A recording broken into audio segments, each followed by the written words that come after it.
Books make you hope. Books make you dream. Books make you laugh. Books make you scream.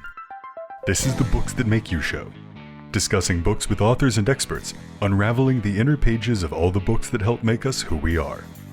Hosted by Desiree Duffy. It is time once again for us to gather around the radio, my bibliophiles.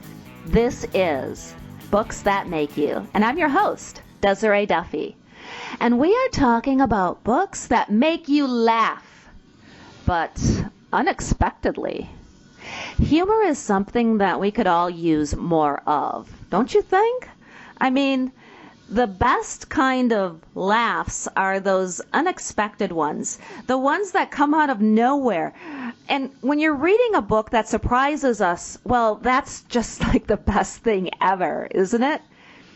Disguised as science fiction with time travel as the backdrop, we have a short story collection that does exactly that. It makes us laugh unexpectedly at the political spectrum. And I guess you could say the political correctness that is going on in the world around us right now. And it is absolutely a page turner. And it's not something that a lot of writers can actually pull off. I mean, think of how many witty and unexpected things Douglas Adams surprised us with in The Hitchhiker's Guide to the Galaxy. We just laughed our butts off at some of the things that were going on there.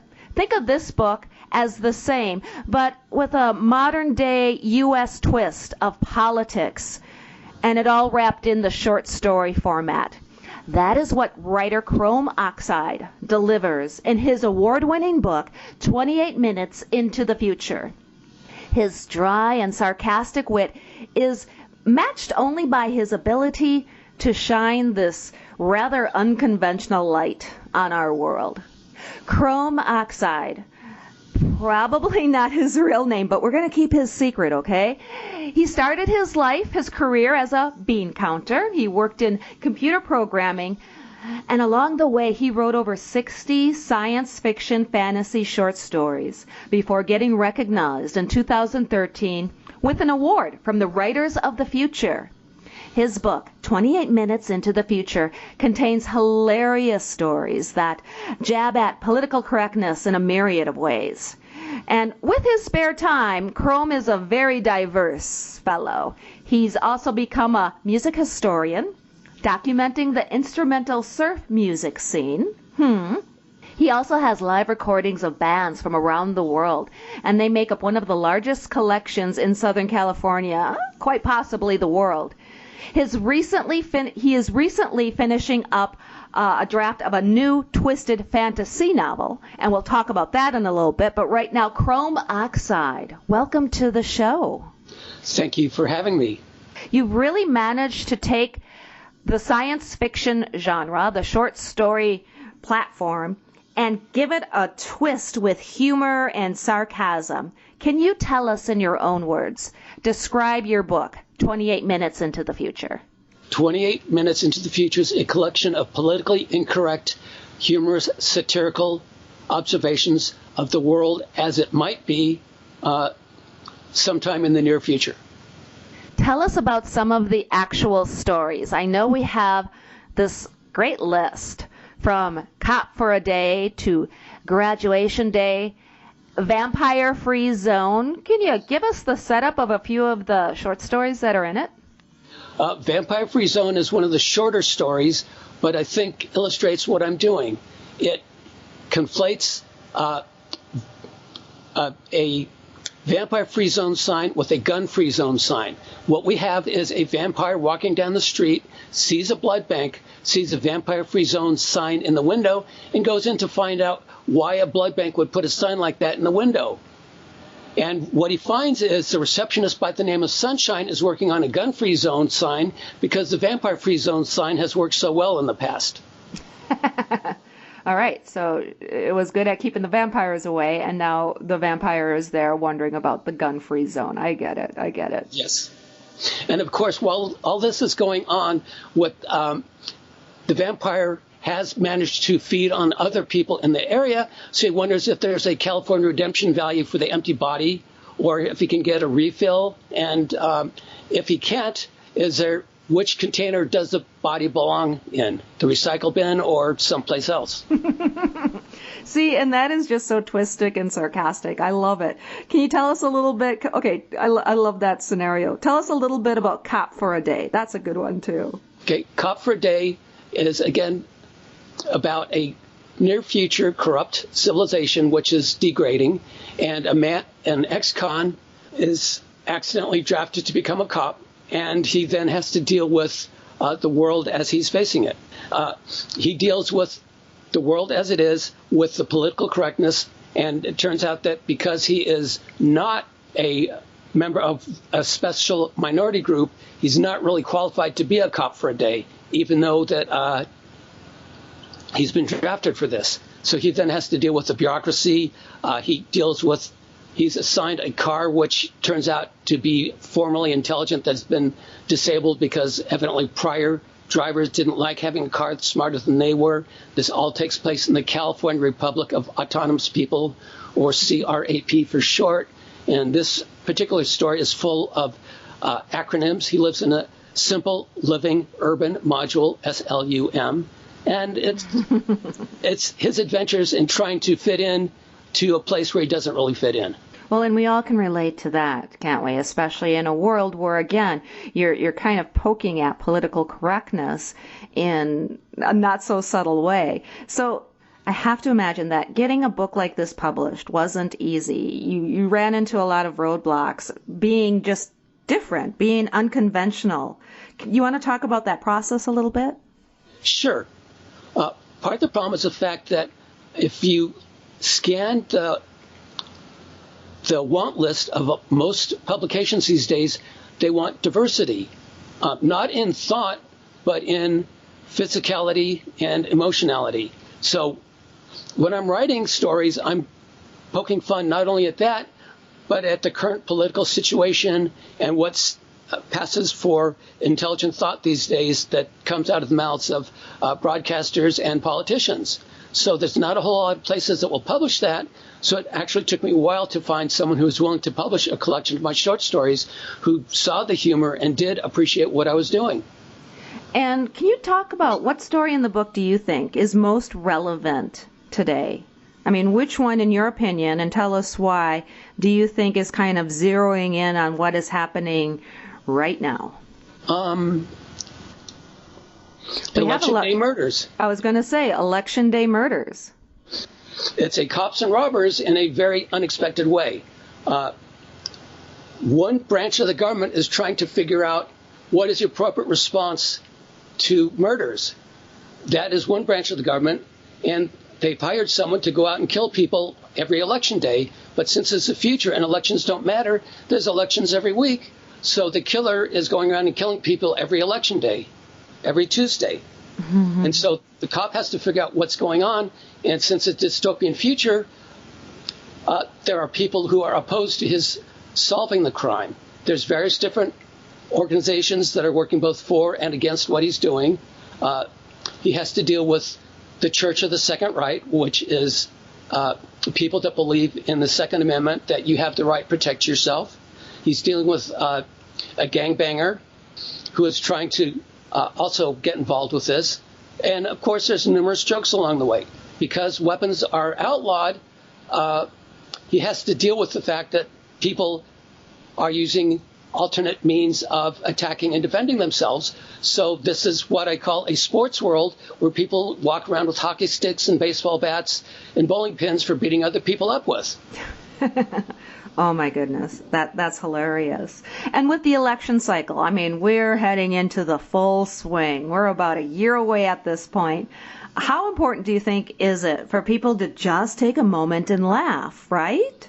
Absolutely, because unfortunately, there's a saying that if it bleeds, it leads. Mm-hmm. So what that means is we're always seeing news stories about bad things that are happening. So it's nice to be able to kick back and laugh every now and then.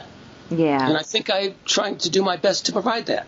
Yeah, and, you know, a common theme that we have on this show, too, is no matter which side of the political spectrum you might happen to be on, we're all in this together. And if you can take the other side. Look at the other side. With a sense of humor, when you add humor as a lens, it's one of the great truth tellers. A lot of times when a joke is told, one of the reasons it's funny is because there's that hint of truth behind it. Would you agree? Yes. And the thing is, I work very hard on the humor. It's not just the political satire. There's a lot of elements of humor to the point where some of my friends who have different political views than me still enjoy the humor in the stories. You've received some rave reviews, and the foreword in the book, or you have a couple of them. Forewords in the book are excellent too. And I think just being involved with the writers of the future community and working with some other writers has given you a wonderful platform. Very much so. And one of the nice things about Writers of the Future is I made a connection with one of the things that Writers of the Future does is they pair each writer with an illustrator of the future. Mm-hmm. The illustrator I was paired with told me that he loved my story and wanted to work with me again, so I actually hired him to do the cover of my book. And that just goes to show you that being part of the quote-unquote writing community, and whether it's a writers group or a writers organization, an awards program such as this, that's one of the ways that you can really find people to work with, to collaborate with, and together you can help elevate each other. And to continue on just briefly, the foreword you're talking about by David Farland, who is a New York Times best-selling author and the coordinating judge of the Writers of the Future contest. So that's the very head of the people that actually pick the stories that go in the book. And I got him to write a foreword for my book because he thought so much of the story. And it's nice, too, to have the accolades and being part of an award-winning process. How important do you think it is for writers to submit their work or to submit for awards and contests? Well, for me, it's been very important because it actually led to another sale. One of the things that happened when Writers of the Future was included in, when Cop for Days was included in Writers for the Future, I got a rave review from someone who's been reviewing short stories for 30 years. We have continued corresponding, and when I wrote a short story that I couldn't find a market for, I sent it to him and a couple other people because I wanted to get feedback from people who would like it. He told me he knew a publisher that might publish it, and sure enough, he pointed me in the direction, and that story got published. I love that. And let's talk a little bit about the title of your book, because it's very provocative. 28 minutes into the future. It's like, wait, what? Huh? Where did that come from? That came from two different sources. One was I was a big fan of Max Headroom, which took place 20 minutes into the future. And my brother, who is a bit of a mathematician, explained that 28 is a perfect number mathematically because 28 is evenly divisible by 1, 2, 4, 7, and 14. And when you add them all up, it becomes 28. Oh, it's like a magic number or something, huh? Exactly. And one of the things I do with a lot of my stories is I put in a lot of very subtle things that can be easily overlooked if you're not actually aware of them. Oh, I love that. Can you elaborate? Can you tell me more, or is that a secret? No. You mentioned earlier that I'm involved with music. Well, I love music a lot to the point where a lot of the stories either use song titles as dialogue or as narration or musicians' names as character names. Oh, that's funny. And yeah, I mean, this is a rather seemingly offbeat thing, but you document instrumental surf music. That's something that you do. That seems very specific. Yes. As it turns out, when I walk into a club with a recorder and two microphones that I set up on stage, it's much easier to get a good mix if there isn't a singer involved. And back in 1987, I met a musician who was in a band that had no singer, an instrumental surf music. Since then, I've gone on to record the greats, the near greats, and the in greats. So you've now amassed one of the largest collections in Southern California? In Southern California, yes. I have thousands of recordings. I have recorded. Anyone who is familiar with surf music knows that Dick Dale, a Southern California resident, invented the surf music back in the early 1960s. I have recorded him in addition to every other band, big and small, who has passed through the LA area, which has given me access to bands from Japan, from South America, from England, from Europe, from Canada, and throughout America. And where is this collection? Can people access it, or do you totally have it all to yourself? It's not all to myself. I do provide copies to the musicians, and because of that, I have credits on 2 music documentaries that are currently available, 5 or 6 CDs, and some of my recordings are on various other band websites.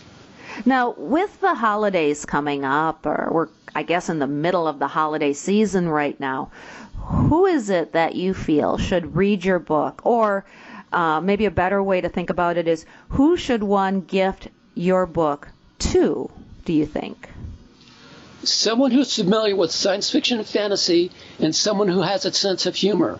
Because even though I do have a sarcastic view of current politics, I work very hard to include elements of humor that will make anyone laugh, no matter which part of the political spectrum they're part of.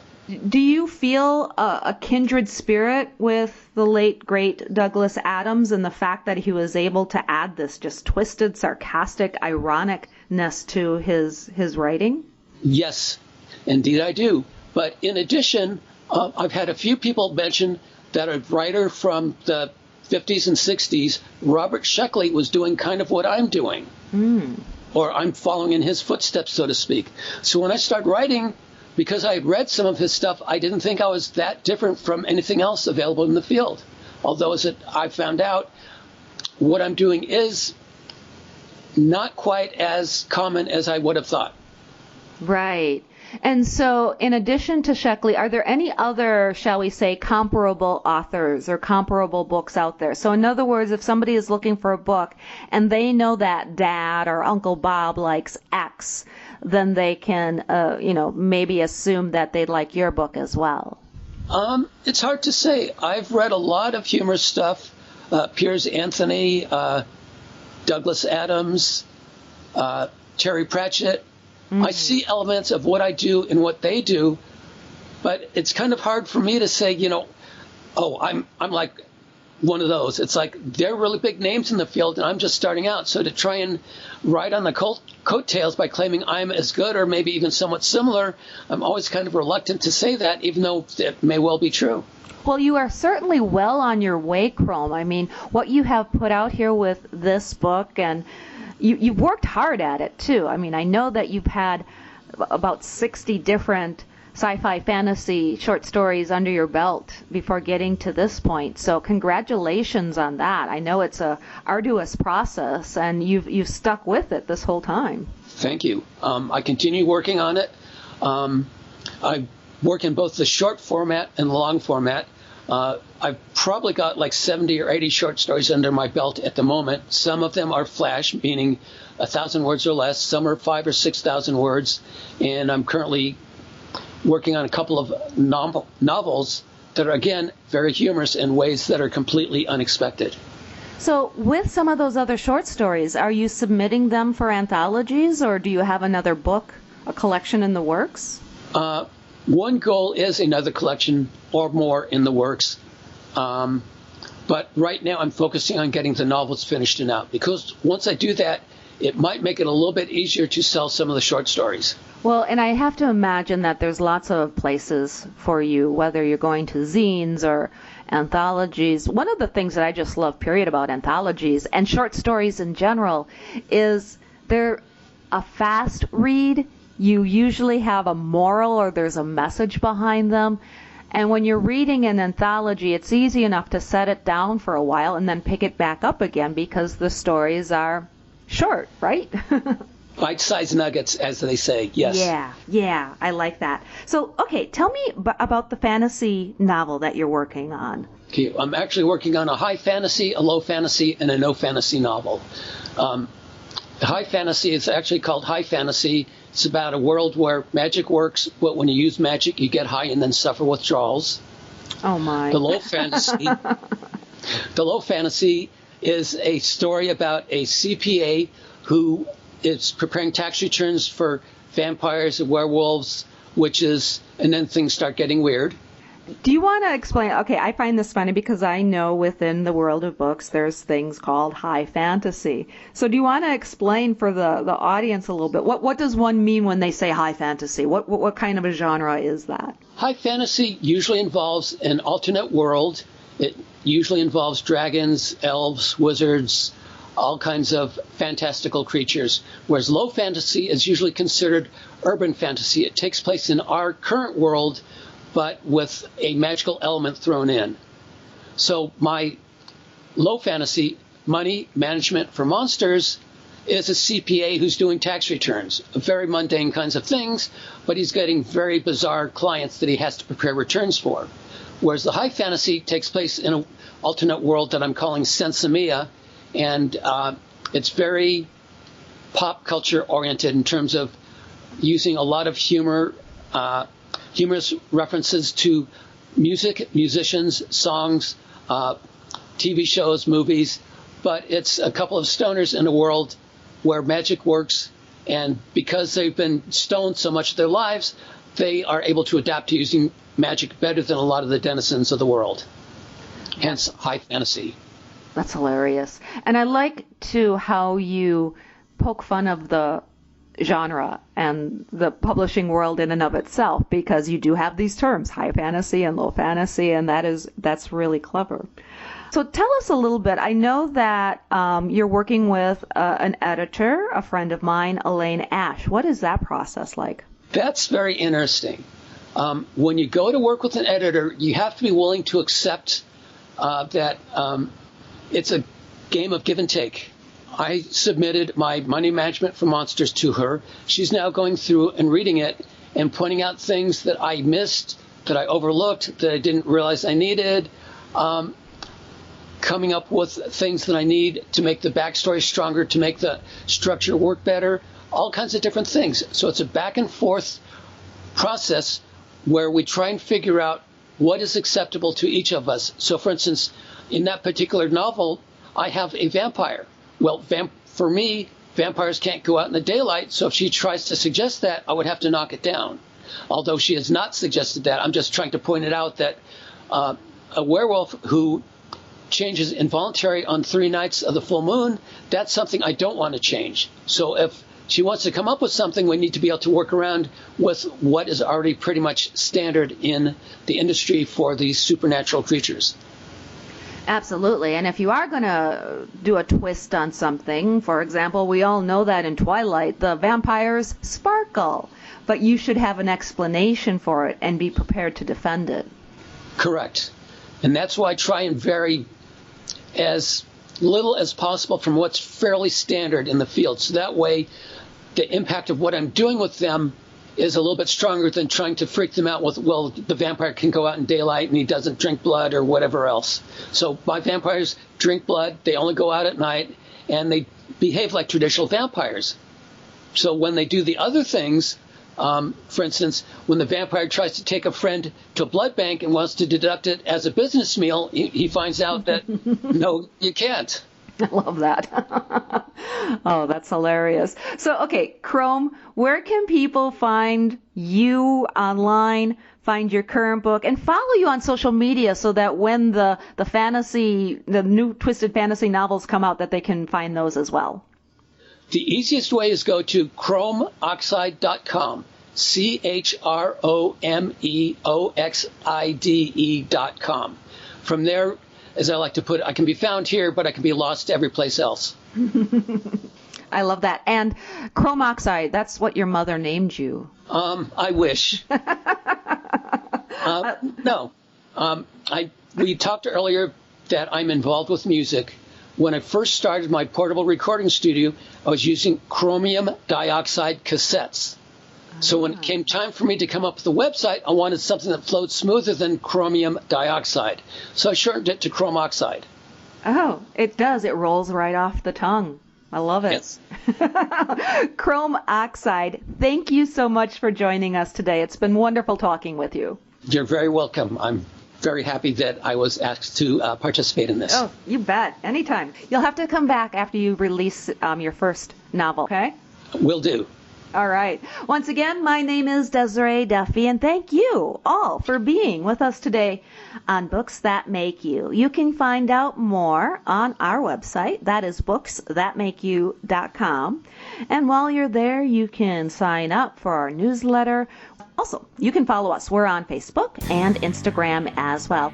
The executive producer for Books That Make You is Desiree Duffy. Produced and sound mastered by Phil Giangrande. Engineering by Dave Nabox. Social media and promotion by Bree Sweeter. For more, visit booksthatmakeyou.com.